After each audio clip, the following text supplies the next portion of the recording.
is $6,900. Asthma and respiratory symptoms are 30 to 50% higher in those damp homes. So they don't necessarily have to have mold, but damp homes increase the amount of asthma and other symptoms. And so how do we get there? I want to, from everything I've learned in the past 10 years, I want to try to figure out how do we get here. So first of all, air conditioners did a great job historically of dehumidifying the air. They would remove that excess humidity through the evaporator coil.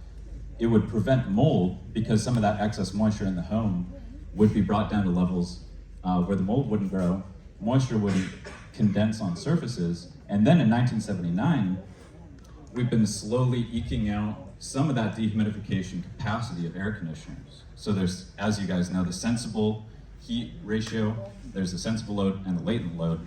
So one of the ways that manufacturers have been making air conditioners more energy efficient is to actually steal some of that latent capacity and move it towards a sensible capacity.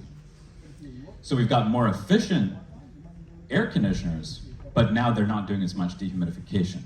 And so every SEER change you can see from SEER 6 to SEER 10 to SEER 13, every time we raise that bar of the SEER, we're losing a little bit of that natural dehumidification that the air conditioner would have done. And we're at a point now where we basically need to now replace that latent load with a dedicated dehumidifier. And so it's a little bit ironic that all the energy we're trying to save, now we have to bring in this totally separate appliance, which is consuming a lot of energy.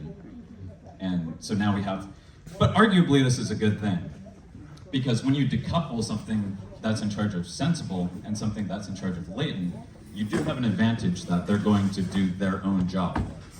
If the thermostat says make it cold, it'll make it cold, but independent from that, if you have a humidistat that says make it dry, it can make it dry.